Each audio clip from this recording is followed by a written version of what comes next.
Senhor presidente, senhoras e senhores senadores, eu não poderia deixar de assumir a tribuna na tarde de hoje para tratar de dois temas extremamente relevantes, que parecem até no primeiro momento não ter nexo entre eles, mas certamente, especialmente no momento em que iniciamos a Semana da Pátria, certamente tem muito a ver. Em primeiro lugar, queria já, de cara, inicialmente, cumprimentar o ministro do Supremo Tribunal Federal, Luiz Roberto Barroso, que, numa decisão liminar, suspendeu os efeitos da nefasta sessão, da vergonhosa sessão da Câmara dos Deputados, que livrou da cassação o deputado Natan Donadon.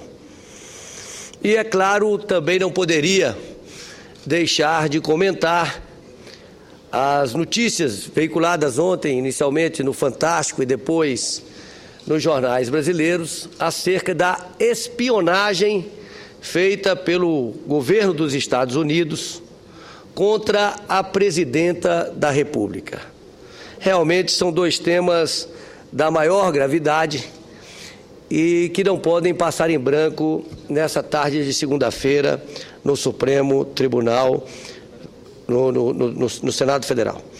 Em primeiro lugar, é importante registrar que o Brasil precisa dar uma atenção maior às questões da cibernética.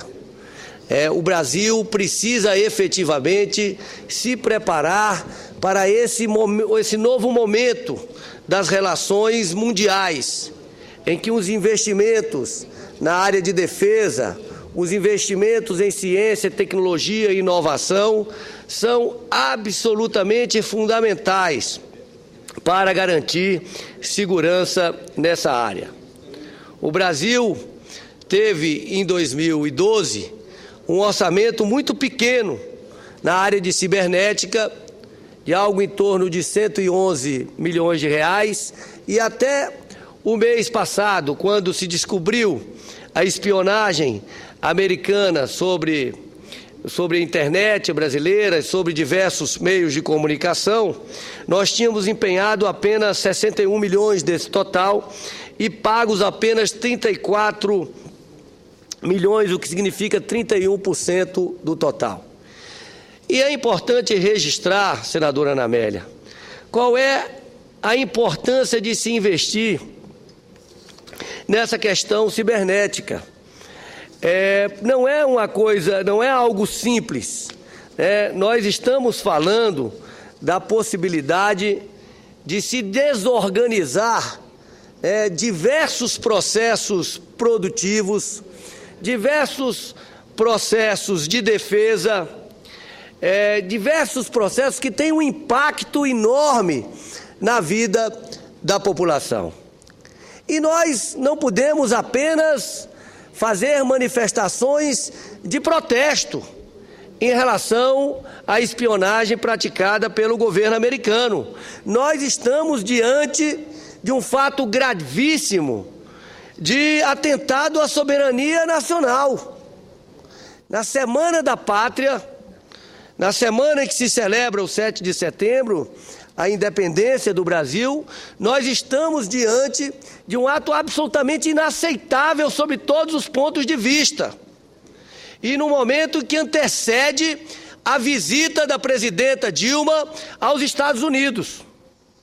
Eu quero propor à presidenta Dilma que cancele a visita aos Estados Unidos.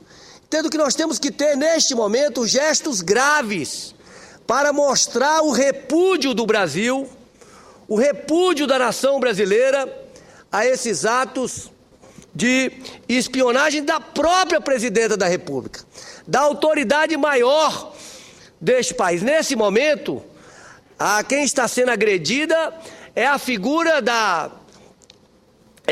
maior, e aí não estão em questão questões partidárias menores, senador Rubem Figueiredo.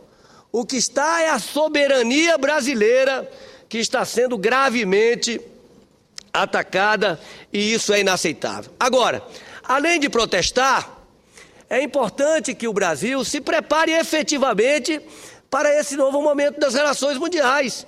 Nós tivemos agora, recentemente, um contingenciamento de quase R$1 bilhão no orçamento das Forças Armadas. E é claro que o investimento na área de cibernética é fundamental para garantir a defesa do país e para garantir segurança nas comunicações. Aí estão segredos industriais, aí estão informações relevantes de todo tipo que precisam efetivamente ser resguardadas. Eu quero registrar que apoiarei todas as ações do Senado Federal que mostrem de forma veemente o nosso repúdio, a nossa indignação a esse atentado à soberania brasileira. Mas quero aqui também, senhor presidente, senhoras e senhores senadores, cumprimentar o Supremo Tribunal Federal, na figura do ministro Luiz Roberto Barroso, pela decisão tomada hoje em caráter liminar de suspender os efeitos daquela sessão, como me referi, vergonhosa da Câmara dos Deputados, que livrou da cassação o deputado Nathan Donadon. E quero registrar que aqui desta tribuna, senador Rubem Figueiredo, eu disse que eu lamentava muito que as ações do Poder Legislativo, e no caso da Câmara dos Deputados, no caso do presidente da Câmara dos Deputados, fossem tomadas apenas após o leite estar derramado. As decisões estarem sendo tomadas depois do prejuízo à imagem da instituição já ter sido realizada. Porque vejam bem, o que fez o presidente da Câmara dos Deputados após a decisão do plenário daquela casa? Resolveu convocar o suplente e dar posse ao suplente. Ora, se ele pôde fazer isso depois da sessão, que manteve a situação jurídica do então deputado Nathan da mesma forma, por que não fez antes? Como previu, inclusive, agora a decisão em caráter liminar do ministro Luiz Roberto Barroso. Porque a interpretação adequada é exatamente que a mesa da Câmara deveria proclamar a perda do mandato do parlamentar, já que ele estava com seus direitos políticos cassados, suspensos. Como é que uma pessoa com os direitos políticos suspenso, como é que pode exercer um mandato de deputado federal? Ou seja, é mais uma vez um constrangimento. Depois reclamam da judicialização da política, mas se a Câmara dos Deputados, ela mesma foi a responsável por enfraquecer o papel do Poder Legislativo, de expor negativamente o Poder Legislativo diante da população, porque essa é uma questão óbvia.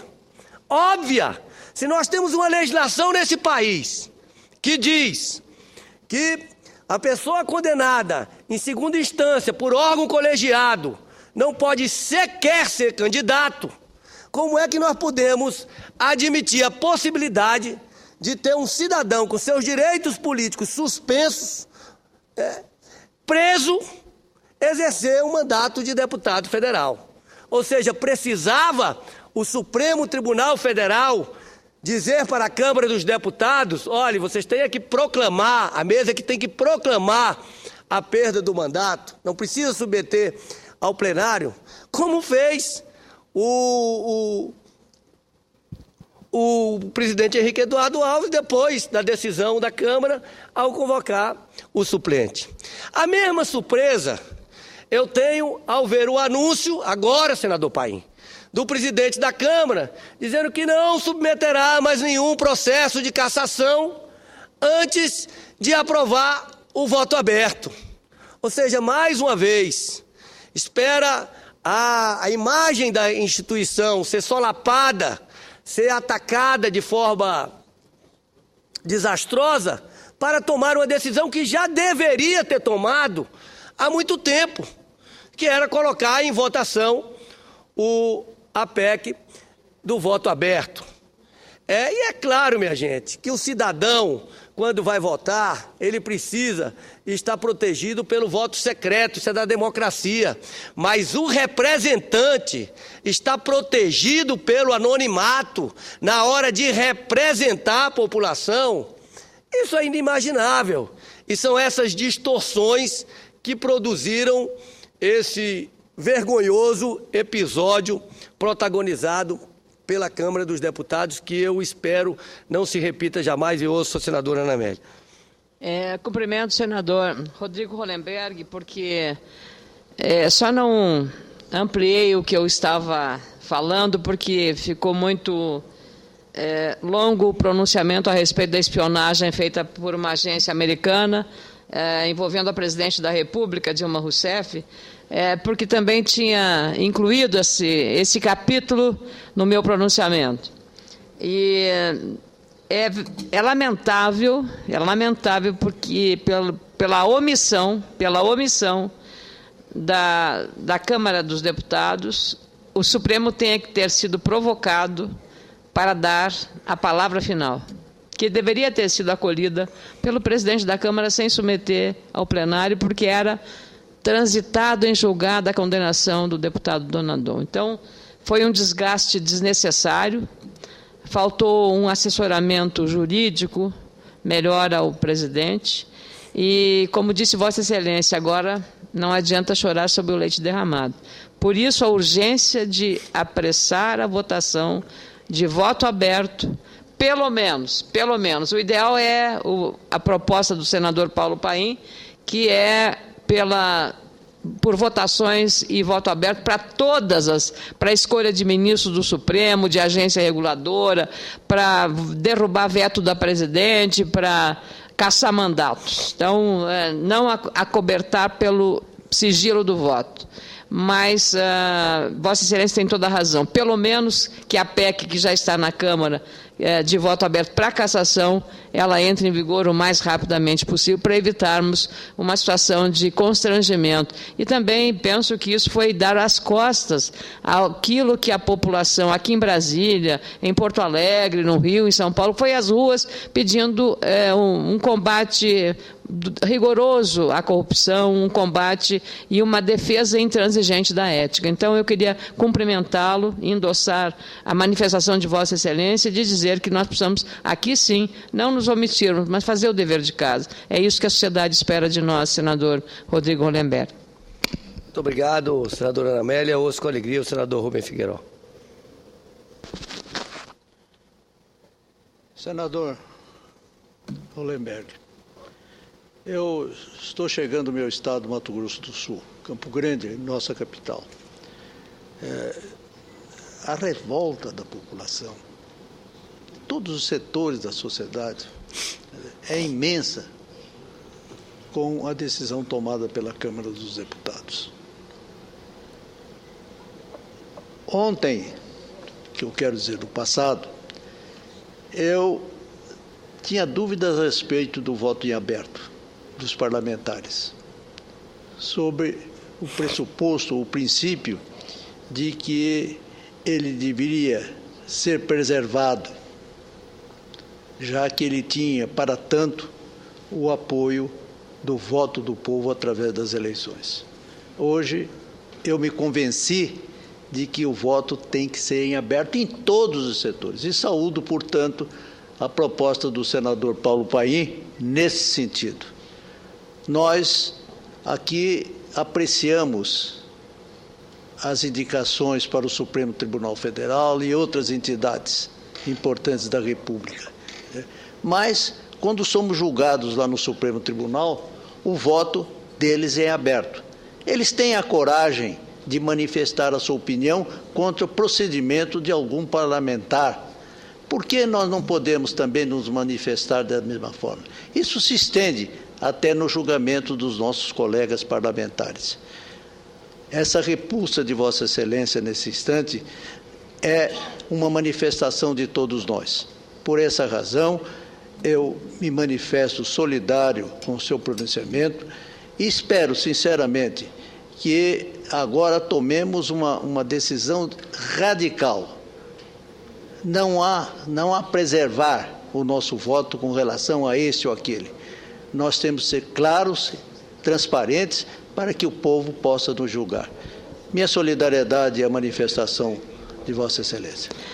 Eu queria, senador, agradecendo a sua tolerância, que eu esqueci de mencionar uma decisão tomada no âmbito da Comissão de Constituição e Justiça, muito importante, que foi a aprovação na relatoria até do senador Eduardo Braga, e por iniciativa também do presidente Vital do Rego, da PEC 18. A PEC 18 é de autoria do senador Jarbas Vasconcelos, que automaticamente a cassação é confirmada independente de passar pelo plenário e por decisão do próprio presidente da Casa, quando o parlamentar tiver um processo, como aconteceu em relação ao deputado Donadon. Então, é liminar. O Supremo decidiu pela condenação, não há mais recursos, ele está automaticamente cassado, independe de passar por uma das casas, seja Senado, seja Câmara. Então, queria saudar essa iniciativa do senador Jarbas Vasconcelos, que vem nessa direção, junto com a questão do voto aberto. Então, obrigado ao senhor pela gentileza. Muito obrigado, senadora Ana Amélia, muito obrigado, senador Rubem Figueiró. Eu também quero cumprimentar o senador Jarbas Vasconcelos e dizer que essa é uma questão que guarda uma profunda coerência com o que estamos fazendo, porque, veja bem, eu volto a remeter à lei da ficha limpa, que é uma lei que foi aprovada, como disse aqui hoje o senador Pedro Simão, pela unanimidade no Senado Federal, a partir de assinaturas colhidas pela população, a partir de um projeto de iniciativa popular, em que diz claramente que se uma pessoa for condenada em segunda instância por órgão colegiado, não pode ser candidato. Imagine a contradição que vivemos na semana passada de um deputado condenado à prisão, em regime fechado, sem condições de sair da prisão para participar da sessão, mantém o seu mandato. E aí, o senador Rubem Figueiró, eu quero dizer o seguinte: a pessoa que trabalha na minha casa, que pega o metrô todo dia, ele diz que a conversa no metrô, olha um exemplo para a população, era assim: vamos todo mundo roubar. Vamos todo mundo roubar, porque nesse país não há controle nenhum, pode roubar, continua deputado, fica na prisão. O Congresso Nacional Brasileiro foi motivo, com razão, de chacota da população brasileira ao longo da semana, porque como é que pode caber na cabeça de alguém que uma pessoa condenada à prisão possa exercer o mandato de deputado federal? É esse constrangimento que nós vivemos.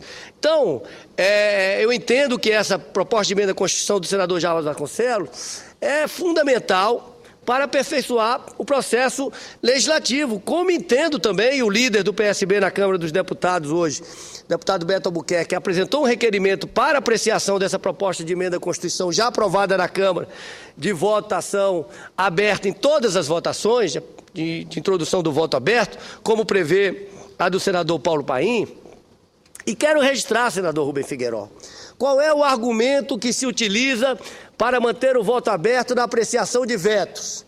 É de que o governo poderia pressionar os parlamentares e o voto fechado protegeria o parlamentar das pressões do governo. E nós temos os diversos exemplos aqui ao longo da história que não se derruba o veto.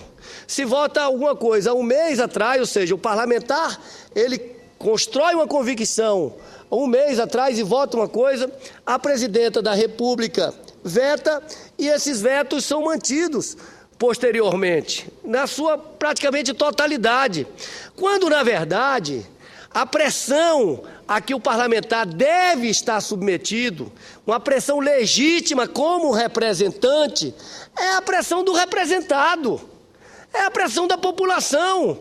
Ora, é claro que a população que vota em mim, ele tem todo o direito de saber como eu voto, se eu estou representando adequadamente.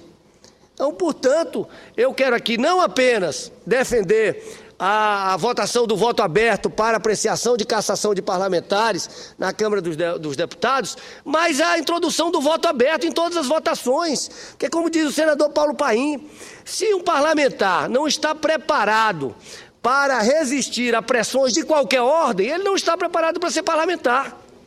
Ou seja, nós estamos aqui com o objetivo de representar a população. Portanto, eu quero aqui, mais uma vez, cumprimentar o Supremo Tribunal Federal. Se tem uma instituição hoje neste país que tem honrado a população, é o Supremo Tribunal Federal. Tem tomado medidas corajosas.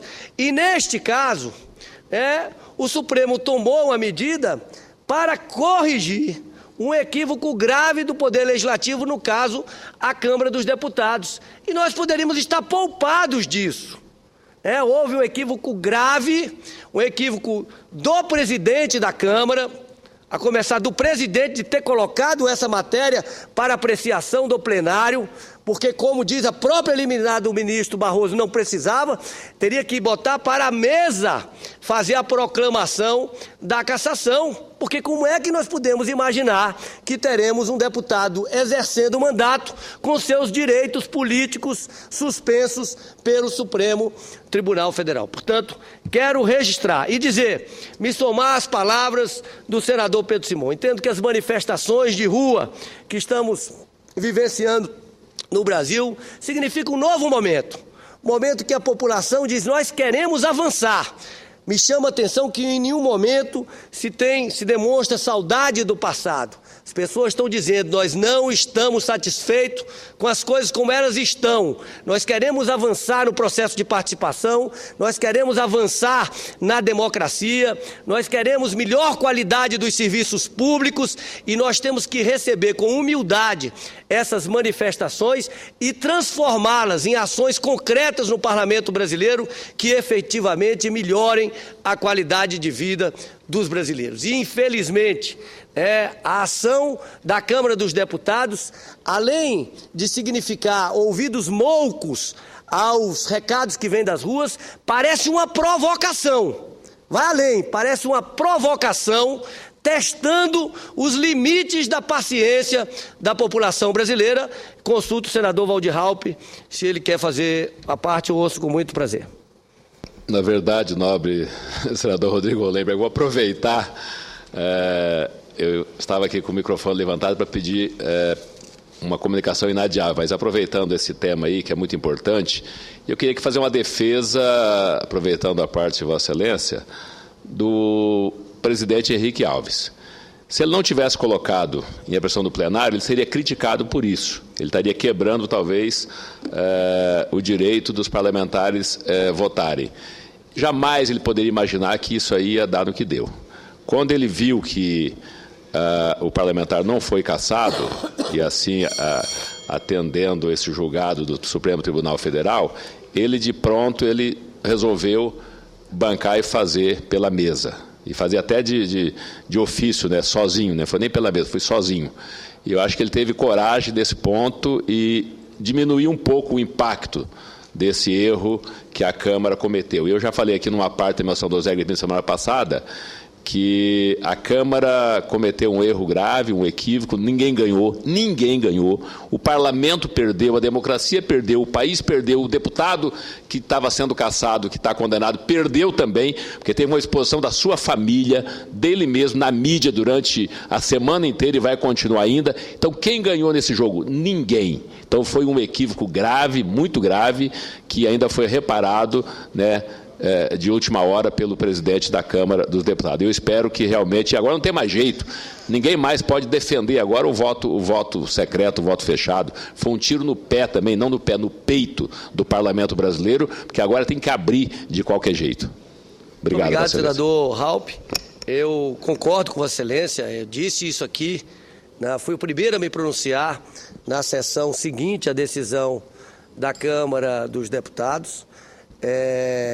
Diz que jamais imaginei que fosse sentir um sentimento de ter vergonha de fazer parte do parlamento, como me senti ao ouvir aquela matéria. Lembrei, inclusive, as pessoas que enfrentaram a ditadura, que lutaram, que morreram, que foram torturados para construir a democracia no nosso país, e uma atitude como aquela do próprio parlamento, ao enfraquecer o parlamento, enfraquece a democracia, que é uma conquista de toda a população brasileira. Agora, eu apenas discordo de Vossa Excelência, no sentido de que o presidente da Câmara dos Deputados não tinha o direito de correr o risco que correu, porque a Constituição lhe dava as condições, como está dizendo o ministro Barroso na sua decisão hoje, de a própria mesa, como ele fez posteriormente, de proclamar a cassação do parlamentar. Bastava um pouco de bom senso para compreender isso, que era absolutamente incompatível uma pessoa condenada em regime fechado exercer, com os direitos políticos suspensos, exercer um mandato de deputado federal. Portanto, faço aqui essa minha proclamação e dizendo o seguinte: considero que nós vamos ter uma semana que é uma semana importante para o país, a semana que antecede a independência do país, 2 momentos graves, com mais informações sobre a espionagem americana, espionando a própria presidenta da República, e sobre essa decisão, felizmente, corrigida pelo Supremo Tribunal Federal, mas que certamente deve esquentar as manifestações ao longo da semana. Manifestações que considero extremamente positivas para que possamos avançar no sentido do aprofundamento da democracia no nosso país. Muito obrigado.